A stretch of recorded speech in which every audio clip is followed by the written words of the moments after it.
Good morning, everyone. So, my name is Christo K. Thomas. So, I'm a postdoctoral researcher at Virginia Tech, USA. So, I'm working with Professor Walid Saad.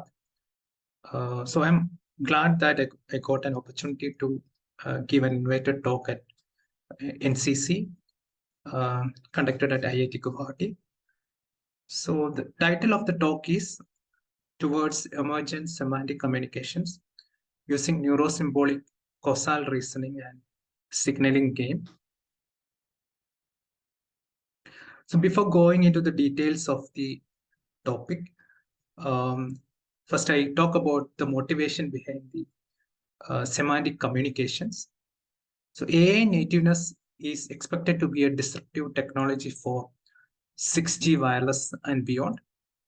So compared to the conventional way in which communication is performed, so as in Shannon's notion, the aim is to communicate bits with as much high accuracy as possible. However, in semantic communication, the aim is to bring intelligence towards the receiver and transmitter. So the question here is, can they become teacher or apprentice?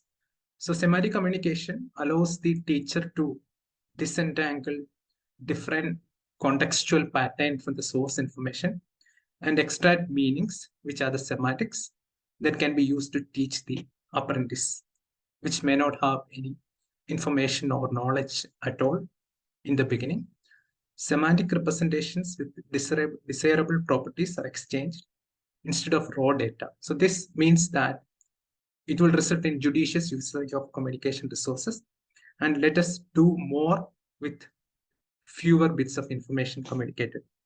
So in short, the advantages of semantic communication are, so it's an end-to-end communication framework. The system design is end-to-end. It's knowledge or context-driven AI nativeness rather than data-driven, which is the conventional machine learning methods. It also leads to enhanced robustness to channel or impediments. And the communication is symmetrical, which means that transmitter and receiver both have equal amount of work to do, or both have intelligence at its end. So also our aim is to transmit as less information as possible. So minimalism in data transfer. So now the question is, what is or not semantic communication?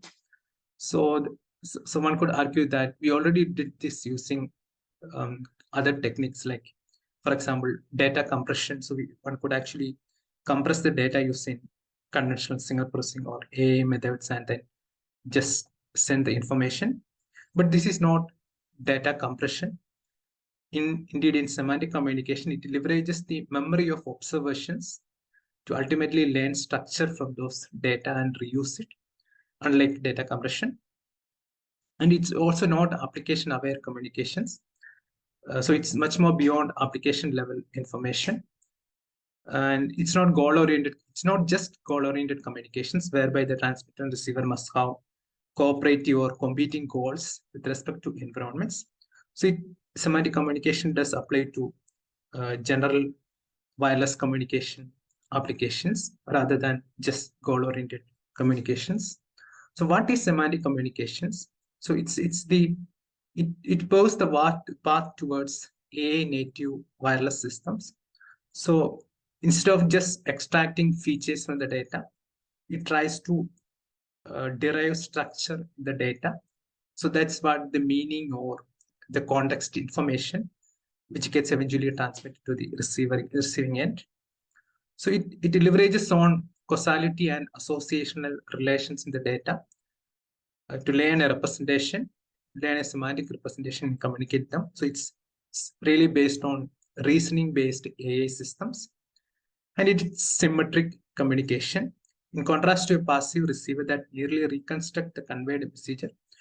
And apprentice must be able to generate content from the representation. So it should also have some memory to keep track of the knowledge it has learned over the communication instance, and then use that memory or intelligence to generate new contents with minimal representation, which is communicated by the transmitter.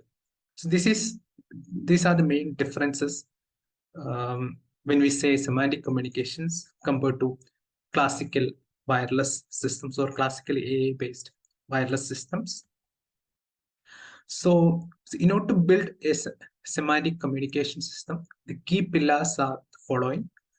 So as I mentioned, we need to have, our aim is to communicate very less information as possible.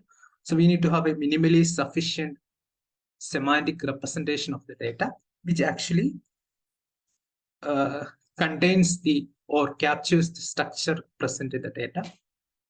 We need to have a semantic language that actually represents the relations between different entities or features present in the data. So the semantic languages will tell how do we represent these features and how do we represent these relations between these different entities present in the data. And we need to have a reasoning capability. So the capability for the transmitter or the receiver to identify semantic content and representation given a raw data string, and also generate new semantic content or to reason over the semantic content transmitted over the network. So these reasoning capabilities is also needed for the end nodes. So causality is another thing. So causality, what it means that the node should be able to identify the causal roots of the raw data observed, which means that this also calls for improved generalization to new unseen information, which may belong to a different data distribution, but with the same causal graph that leads to its generation. And computing resources. So, and if the efficiency of semantic communication system grows substantially with the availability of computing resources. So, also, ease of controlling computing versus communication resources. So our aim is also to able to develop AI solution that can generalize to new information with the less training as possible. So eventually this would lead to efficient usage of computing resources at the end nodes. So these are the different pillars of semantic communication system. So now if you look at the state of the art of, so what is already contained. So this semantic communication has been a hot topic over the last couple of years. So majority of them are qualitative works that go beyond the Shannon level of Shannon's level of information theory, like ABC concepts. Some consider semantic communication as an add-on layer, side information or text language on top of the existing layer of communications. So they do not really represent semantics nor show their transmission benefits. And majority limit to the computation of meaningful attributes or features from the data. So they actually ignore the redundant semantics present in the data. So they does not always result in less transmit information. So there does not exist any rigorous framework on the reasoning aspects needed for semantic communication. There are also some works on symbolic AI, but they use non-generalizable deep coding. So non-generalizable means if they are provided with a data from another distribution or another domain, another source domain, those algorithms may not work. So our objective here is that can we design an AI native reasoning semantic communication system that is minimalistic in data transfer, efficient in data communication or computing resource usage, and generalizable to new unseen scenarios compared to the training data. So the solution here is an emergent semantic communication system framework in which the communication self-configures from scratch.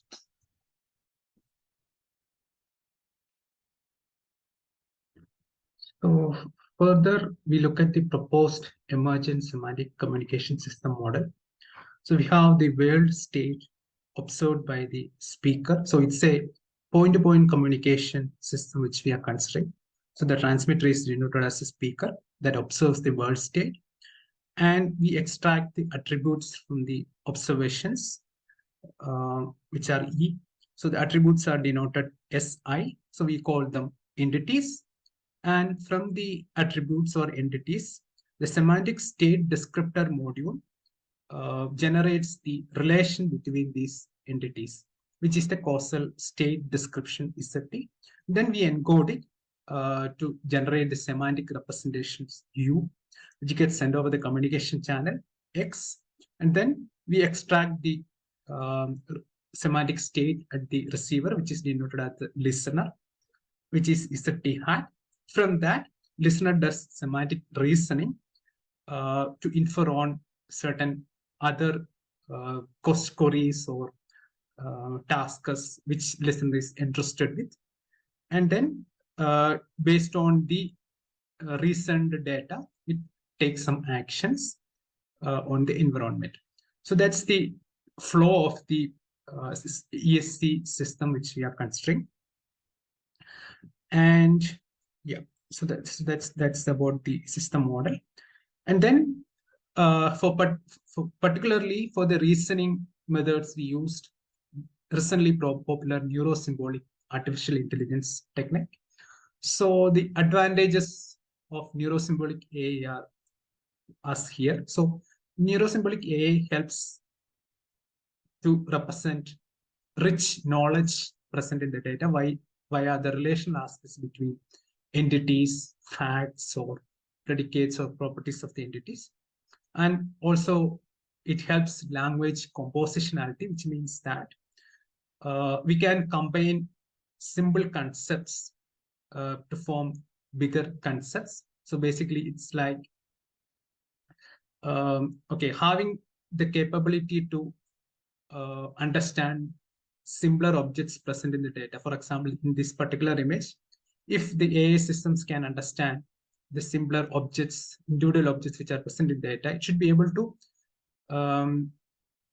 given a much more complex image containing different objects made of the similar objects which is present in this image, so then it should still be able to infer conclusions on that complex image. So that's the compositionality property.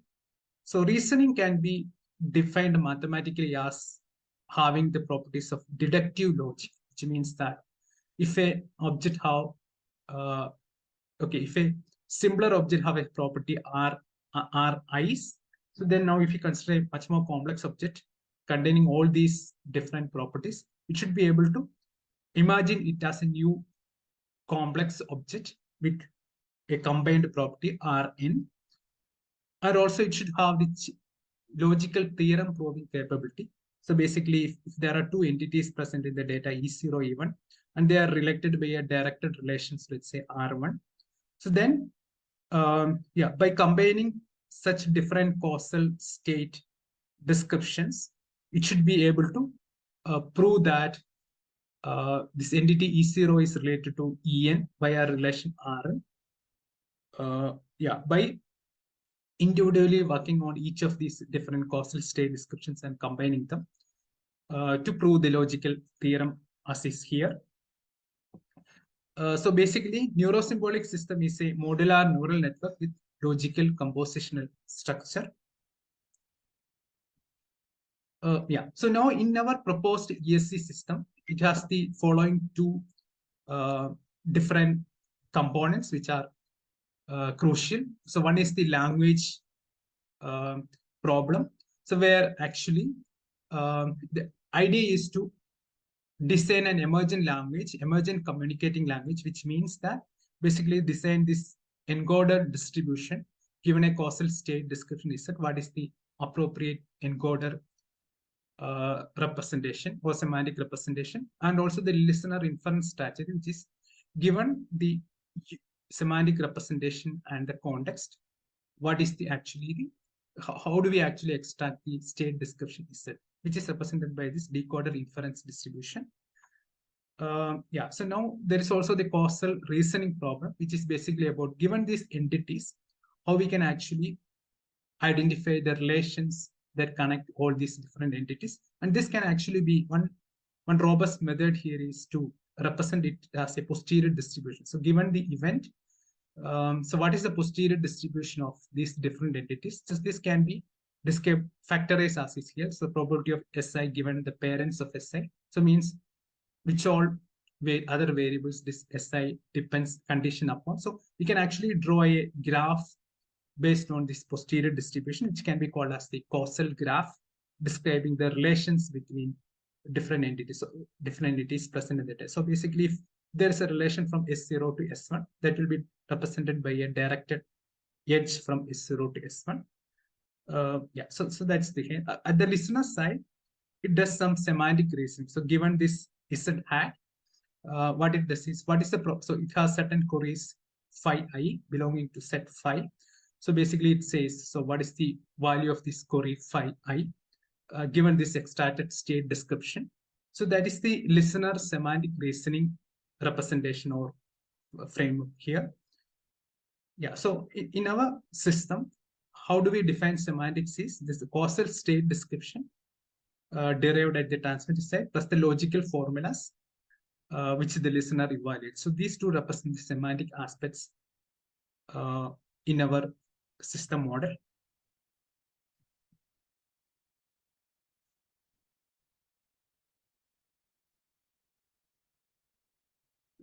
So having defined this problem formulation, so we further look at the proposed solutions.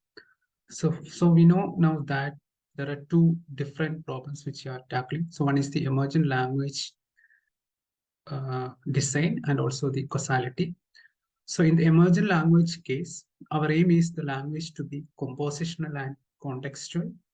So the emergent language design is as follows. So basically, we need to design the encoder and decoder probability distributions.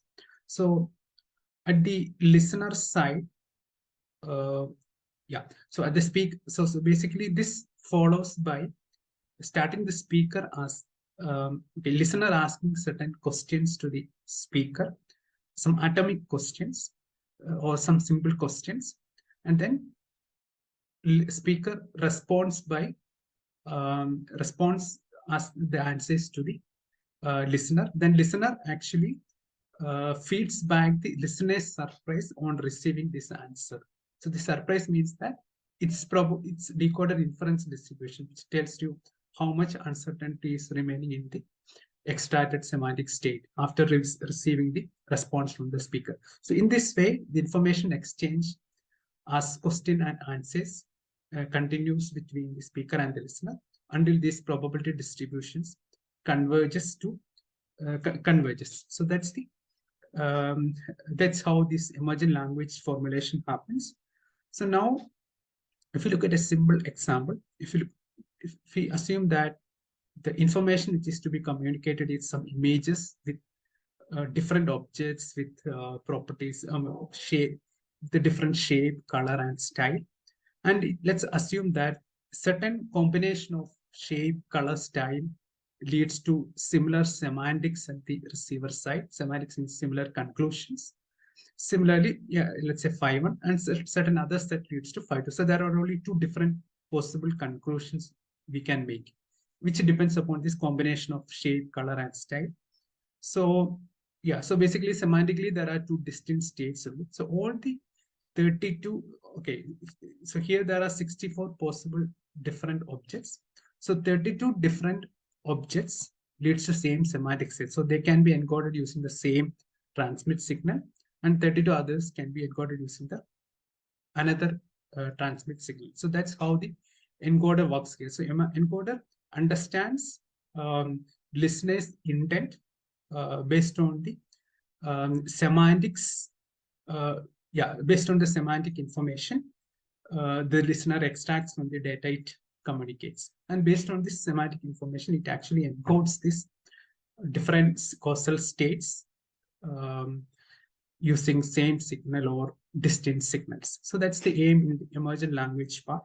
So in the causality part, as I mentioned, given these entities SIs, this graph which depicts the directed causal relations. So this directed acyclic graph can be learned using some neuro-symbolic AI-based technique. So we particularly use a technique called generative flow networks, or GFlowNet, which became recently popular. And at the listener side, based on this GFlowNet itself, it has the capability to make logical conclusions based on the extracted DAG at the listener side. Yeah, so this pretty much sums up what I mentioned on the emergent language formulation. So basically, we compute this, we formulate this emergent language formulation, which evolves by question and answering between speaker and listener via a two-player signaling game. So, and these two diagrams, this diagram actually illustrates the emergent language flow. And this diagram actually tells us that, so this is a timeline for communication, which means that during the initial phase, there is an emergent language phase. Assume that there's a particular task to be executed. So this portion represents one particular task. So emergent language phase initially is a little bit higher. Then slowly for different contexts, using this emergent language, the communication or the data transfer phase happens. And then for another task, the emergent language phase decreases. So basically, as time progresses, this emergent language duration decreases. So the training duration of the semantic communication system decreases over time. So which also means that this becomes generalizable. This particular signaling game-based system becomes generalizable over time. So that's the end goal of our signaling game formulation here. Yeah, so the two-player signaling game, so the objective function. So the speaker and listener has two different objective functions. The speaker's objective is to transmit very less amount of semantic information, which is which can be or minimize the amount of information transmitted, which is maximizing the negative of average semantic information transmitted, with respect to a constraint on the computing or communication costs. At the listener side, its aim is to maximize the extracted semantic information. This S and SL represent this semantic information. We actually propose novel measures of semantic information using category theory. A category theory is more general approach compared to set theoretic methods which appear in the earlier formulation of semantic information, since it can represent deductive and logical theorem proving ports, or it can cater to this reasoning capability of speaker and the listener. So hence, it's quite novel. So we have two different the gist of this semantic information formulation is as follows. So we have a syntax category. So which is a category of state descriptions. So category is actually a algebraic object, algebraic set involving different objects and their relations. So semantic category actually represents the possible conclusion that you can make from any state description. In a mathematical sense, these are called copricious. So this is represented as the functor F. So syntax category to the semantic category. So semantic information represented by any causal state ECT can be represented as information content of its entailments, so logical conclusions that follows from it. So this is quite different from the Shannon notion of information, which quantifies the amount of uncertainty present in a single bit of information which gets communicated over the network. So unlike that, this actually represents the information actually the receiver can generate from the or derive from the received data from the speaker. So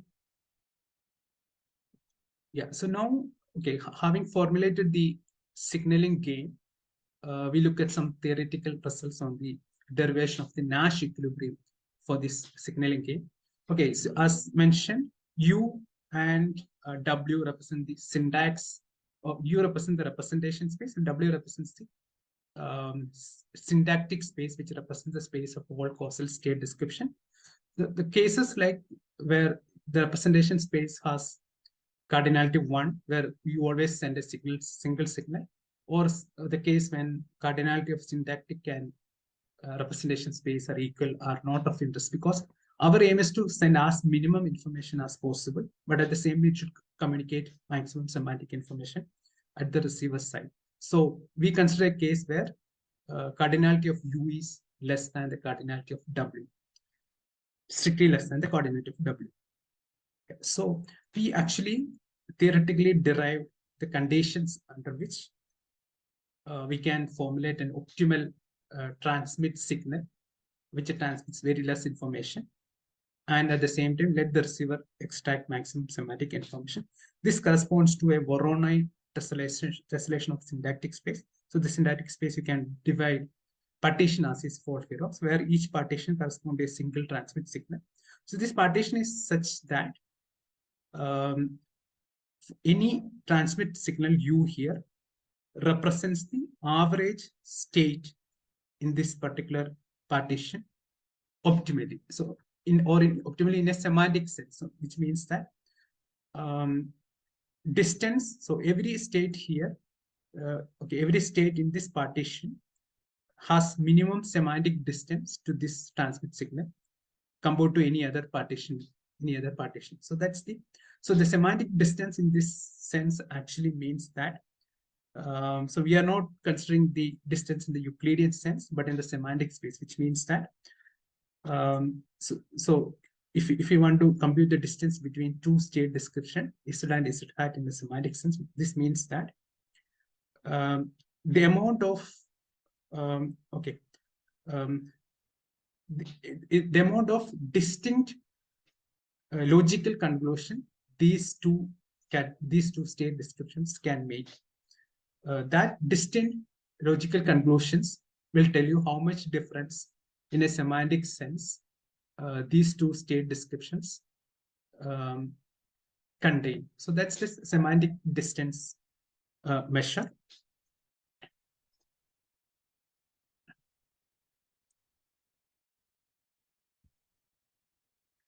So far, we have looked at the emergent language problem formulation and our proposed solution using signaling game.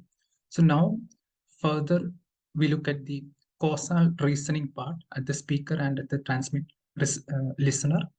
So at the speaker, it wants to extract the causal state description given the set of entities extracted from the data. And at the listener, given the transmitted signal, it wants to extract the semantic state from the transmitted signal and also do some reasoning based on certain queries it wants to evaluate. So we look at the problem formulation here. So for that, we first define a metric called CT, which is the semantic effectiveness metric, which means that how much effective the transmitted message helps in achieving the goal at the listener side. So given the ideal condition, when the listener is able to reconstruct the semantic state as exactly what the transmitter intends to transmit. So in that case, the actions the listener want to execute, denoted by AT, can be described by the probability distribution here. So probability of AT given the causal state and the knowledge base, which is also equivalent to the knowledge base at the transmit side. So now when there is an communication channel between the transmitter and the receiver, which is denoted by probability of xt given ut, where ut is a transmitted signal. So in this case, the extracted, so the decoding or the inference probability is probability of zt given ut, and based on this extracted zt hat, it has to make, the listener has to make certain actions, which is denoted by probability at given zt. So this summation represents the average action probability given the extracted state. So now the KL divergence between these two quantities will tell you how much the action probability at the listeners deviates from the ideal action probability based on the original or exact causal state description. So this will capture also the discrepancies between the knowledge base of the speaker and that of the listener. So now, if you consider the G-flow, which estimates the extract the causal state from the entities, so we consider the GFlowNet parameter optimization as independently at both speaker and the listener, denoted by these two PS and PL respectively here. So at the speaker side, we don't make any innovation on the original cause function or loss function which is used by the GFlowNet authors. So theta represents the neural network parameters here, and L is the loss function which is described as here. And at the listener side, we make some innovations, which is, so we add this semantic effectiveness factor also. So we want to minimize the KL divergence, which is like maximizing the semantic effectiveness factor, plus the loss function, original loss function of the GFONet, subject to a condition, which is probability of error between original causal state and the reconstructed state should be less than delta, should be greater than or equal to 1 minus epsilon. So where this delta corresponds to the, or depends on the semantic message, which means that as long as the error between causal state and the extracted state is less than some delta, we are still able to reconstruct the, or we are able to achieve semantic effectiveness equivalent to, or semantic accuracy equivalent to 1. So this delta depends upon the semantic message space. Yeah, so our aim is this probability should be greater than or equal to 1 minus epsilon, where epsilon is very less. So this represents the this means that semantic reliability should be as close to 1 as possible. So our aim is to design this causal state discussion neural network parameters such that semantic effectiveness is maximum, and also the semantic reliability of reconstruction is close to 1 as possible. So that's the end goal of the objective functions which we are looking at here. So compared to the conventional Shannon notion of information theory, so we have replaced the probability of error concept with the semantic reliability measure. Yeah, so similarly, we consider the semantic effectiveness factor also to be maximized compared to the conventional information theory measures. Yeah, so that's the difference compared to the classical wireless system design here. So now we have certain theoretical results which shows the effectiveness of, or the potential gains of emergent semantic communication compared to classical wireless. So one is reduced bit. So we actually derive the average code word length for the emergent semantic communication system. So we derive the lower and upper bounds. Similarly, we compare that to the lower and upper bound for the classical communications, and we can see that this lower and upper bound values are much less than that of the classical communication system, which means that the average code word length will lie in a much smaller range. So the effective number of bits transmitted, physical bits transmitted for a emergent semantic communication system is smaller compared to a classical system, justifying the transmission efficiency of an emergent semantic communication system. And the second theorem here, yeah, so we prove the better semantic reliability compared to classical virus. So which means that, so for a given representation space U, so the lower bound on the semantic error probability, or which represents the semantic reliability, always less than or equal to the lower bound on probability of bit error measured using a classical communication system.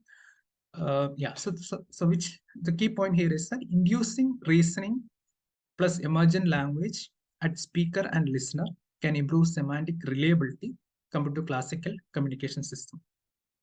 So further, we look at the simulation results. So yeah, so we consider the causal reasoning based system versus classical AA system. So we actually show that, yeah, so as the task difficulty increases, which means that, okay, we actually consider for simulation, we consider a image-based transmission with each image contain multiple possible objects with certain possible attributes like color, shape, and style. So yeah, so as difficulty of the task means the number of objects present in the image increases. So basically the number of bits required to compress the system will get increased naturally for a classical communication system. Yeah, so in this particular simulation setup, we actually show that the semantic reliability So as the task difficulty increases, the semantic reliability is close to 1 for the semantic communication system, while for the classical system, semantic reliability decreases to 0 when the task difficulty increases. Similarly, we show that the average representation or the average number of physical bits transmitted for a semantic system is always much less than that of the classical communication system. So the communication context means, for each communication context, the possible syntactic space or which a causal state description is formed may be different. So in a classical system, the idea is that we have to take into account the worst case scenario. So basically, the communication so we have to take into account the communication context is the maximum possible number of different possible number of words possible. So for that, we have to encode the system, keeping in mind that worst case scenario. But our semantic system is dynamic, which means that based on the communication context, it can adjust its encoding schemes. So that's why it's able to achieve much lesser transmission bits. So similarly, we also consider this scenario where so we need to understand the generalizability of this AA method which we are using. So generally, if you use classical machine learning methods like convolution networks, etc., based on different tasks, the task changes, we have to retrain the system again. But our system is much more generalizable, which means that as the task increase, as the task changes from task 1 to task 4, the training period actually reduces because there is a transfer learning happening. So the knowledge acquired on the previous tasks can actually be utilized. So the training period required will be much lesser. That is why this, if you see here, the convergence is much faster for task 4 compared to task 1. So this shows its generalizable nature. So this is also semantic reliability measure. So we compare against several state-of-the-art methods. Our proposed system has much better semantic reliability, which is this top curve compared to other state-of-the-art techniques. So finally, we also measure the probability of error versus the physical bits transmitted. So we can actually see that the proposed NESY based ESC system has better communication efficiency in terms of the amount of bits transmitted compared to other state-of-the-art techniques. So similarly, we also measure the semantic reliability measure based on the crossover probability of the binary symmetric channel, which we considered.